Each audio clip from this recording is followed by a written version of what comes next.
கற்பார் ராமபிரானை எல்லால் மற்றும் கற்பரோ அப்படின்ற ஒரு வாக்கியத்தை பார்த்துருந்தோம். எந்த ஒரு கடவுளையுமே நாம் பார்த்தோம் அப்படின்னா நமஸ்காரம் பண்ணலாம் இல்லையா, பூஜை பண்ணலாம், மரியாதை பண்ணலாம், பயம் கூட படலாம். ஆனா ராமரை பார்த்தா மட்டும்தான் மனசு உருக ஆரம்பிக்கும். ராமரை பத்தி கேட்கும் பொழுது நாமும் வாழ்க்கையில இப்படி வாழணும் அப்படின்ற ஒரு எண்ணம் உற்பத்தி ஆகும். மற்ற கடவுள்களை நம்ம பின்பற்ற முடியாது, ஆனா ராமர் என்ன பண்ண முடியும், நம்மளால பின்பற்ற முடியும். சோ ஒரு மனிதன் தன்னுடைய வாழ்க்கையில ஏதாவது கற்றுக்கொண்டு வாழ்க்கையில அதை நடைமுறைப்படுத்தணும் அப்படின்னா அது ராமர் கிட்ட இருந்தா கத்துக்க முடியும். அதனாலதான் கற்பார் ராமபிரானை எல்லால் மற்றும் கற்பரோ அப்படின்னு சொல்றாங்க. இப்படி ராமர் என்ன பண்ணார் அப்படின்னா, ராமர் உதார புருஷனா இருந்தார், உதாரண புருஷனா இருந்தார். மற்றவர்களுக்கு உதாரணம் சொல்லக்கூடிய அளவுல இருந்தார். என்ன உதாரணம் அப்படின்னா, ஒரு நல்ல மகன் அப்படின்னா எப்படி இருக்கணுமோ அதற்கு உதாரணம் ராமர் தான்.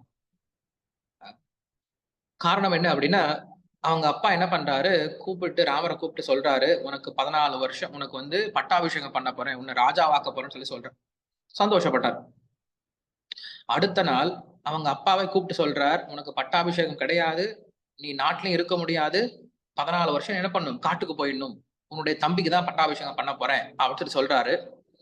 சொன்ன அடுத்த க்ஷணம் என்ன பண்ணாரு அப்படின்னா, ரொம்ப சிரித்த முகத்தோட என்ன பண்ணார், சரின்னு சொல்லிட்டார். அவர் அங்க கொஞ்சம் கூட என்ன பண்ணல, தன்னுடைய வருத்தத்தை காட்டல, கோபத்தை காட்டல, ஏமாற்றத்தை காட்டல இல்லையா. அப்பா சொன்னா சரின்னு சொல்லிட்டார் இல்லையா. ஏன்னா கண்டிப்பா அப்பாவுக்கு தெரியும் நமக்கு எது நல்லது அப்படின்னு சொல்லிட்டு. அதனால ஒரு உதாரணம், நம்ம குழந்தைகளுக்கு யாருக்காவது உதாரணம் காட்டணும் அப்படின்னு யார் உதாரணம் காட்ட முடியும், ராமர் உதாரணம் காட்டலாம். ராமர் எப்படி இருந்தார் பாருடா, அப்பா சொல்ற பேச்ச அப்படியே கேட்டார் அப்படின்னு சொல்லிட்டு. இன்னும் சொல்ல போனோம் அப்படின்னா, ராமர் கிட்ட தசரதன் நேரடியா சொல்ல, நீ காட்டுக்கு போன்னு சொல்ல, கைகேயி சொல்றா, கைகேயி கூப்பிட்டு சொல்றா, ராமா இந்த மாதிரி உங்க அப்பா உங்ககிட்ட ஒரு விஷயம் சொல்லணும்னு நினைக்கிறாரு, ஆனா அவர் வருத்தப்படுறார், சொல்றதுக்கு வெக்கப்படுறாரு. என்ன வெக்கப்படுறார், என்ன விஷயம் அப்படின்னு ராமர் கேட்கும் பொழுது, நீ காட்டுக்கு போகணும்பா, உனக்கு பட்டாபிஷேகம் கிடையாது, நீ காட்டுக்கு போகணும் அப்படின்ற விஷயத்த உங்க அப்பா சொல்றதுக்கு தயங்குறார், உங்க அப்பா சொல்றார் அப்படின்னு சொல்லிட்டு கைகேயி சொல்றாங்க. அதற்கு ராமர் பதில் சொல்றார், அம்மா எனக்கு நீங்க காட்டுக்கு போங்கன்னு சொல்லி சொன்னீங்க இல்லையா, அப்பா சொன்னார் இல்லையா, அது எனக்கு அது வருத்தமே கிடையாது. எனக்கு எத்தனையுமா வருத்தமா இருக்கு, அப்பா என்கிட்ட சொல்றதுக்கு பயப்படுறாரு இல்லையா, கூச்சப்படுறாரு இல்லையா. ஏம்மா நான் அப்படி அடங்கா பிடாரி பையனா, நான் அப்பா கேட்க மாட்டேனா, அப்பா சொல்ற பேச்சு கேட்க மாட்டேனா, ஏன் அப்பாக்கு என் மேல இப்படி ஒரு நம்பிக்கையற்ற தன்மை வந்துச்சு. கண்டிப்பா அப்பா சொன்னா நான் செய்ய போறேனே இல்லையா. சோ அப்பா என்கிட்ட தைரியமா சொல்லிருக்கலாமே, ஏன் அப்பா தயங்கணும் இந்த விஷயத்த சொல்றதுக்கு, எனக்கு இதான் கஷ்டமா இருக்கு அப்படின்னு சொல்றான்.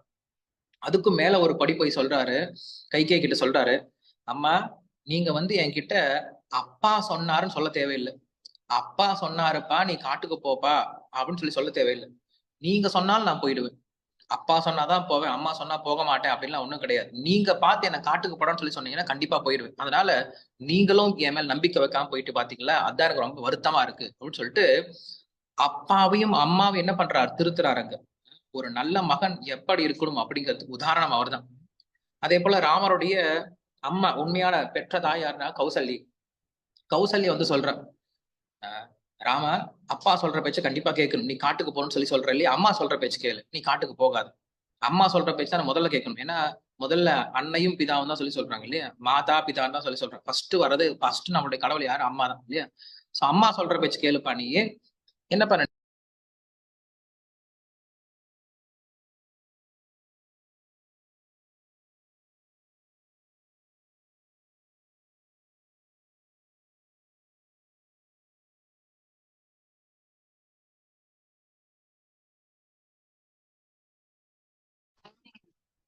ஹரே கிருஷ்ணன். சொன்ன விஷயம் என்ன அப்படின்னா, நீ என்ன பண்ணு, அம்மா சொல்ற பேச்சு முதல்ல கேளு, அப்புறம் நீ அப்பா சொல்ற பேச்சு கேட்கலாம் அப்படின்னு சொல்லும் போது, அப்ப ராமர் சொல்றாரு, அம்மா நீங்க எனக்கு எப்ப தெரியுமா அம்மா ஆகுவீங்க, நீங்க எப்ப அப்பா சொல்ற பேச்சு கேட்கறீங்களோ. அதாவது கணவன் ஒண்ணு சொல்றாரு, மனைவி ஒண்ணு சொல்றாங்க. அப்ப ராமர் சொல்றாரு, நீங்க எனக்கு எப்ப தெரியுமா அம்மாவா ஆக முடியும், நீங்க எப்ப ஒரு நல்ல மனைவியா இருக்கீங்களோ அப்பதான் நீங்க எனக்கு அம்மா ஆக முடியும்.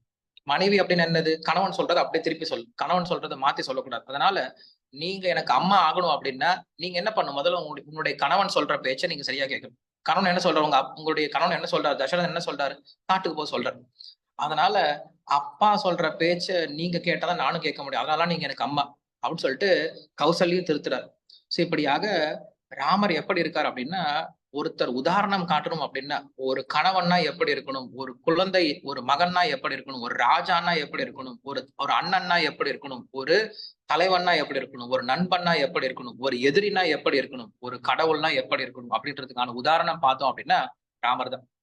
அதனாலதான் நம்முடைய வாழ்க்கையில் நம்ம எப்படி இருக்கணும் அப்படின்னா, முடிஞ்ச வரைக்கும் மற்றவர்களுக்கு உதாரணமா இருக்கணும். ஒருத்தர் நம்மளை பார்த்து இவரை போல வாழ்க்கையை வாழணும்டா அப்படின்னு சொல்லிட்டு நம்மள உதாரணம் காட்டணும். அப்படி இல்லாம இவனை மாறி மட்டும் வாழ்ந்துடக்கூடாது அப்படின்ற தப்பான உதாரணம் மாறிடக்கூடாது இல்லையா? அந்த மாதிரி சொல்லலாம். அந்த மாதிரி நிறைய பேர் இருக்காங்க. சோ அந்த மாதிரி இல்லாம நல்ல உதாரணமா மாறணும். சோ நம்முடைய வாழ்க்கையில நாம் எந்த ஒரு செயல்பாடை செஞ்சாலும் அது மற்றவர்களுக்கு நல்ல உதாரணமா அமையணும் அப்படிங்கறதான் விஷயம். நாம் ராமர் கிட்ட இருந்து கத்துக்க வேண்டிய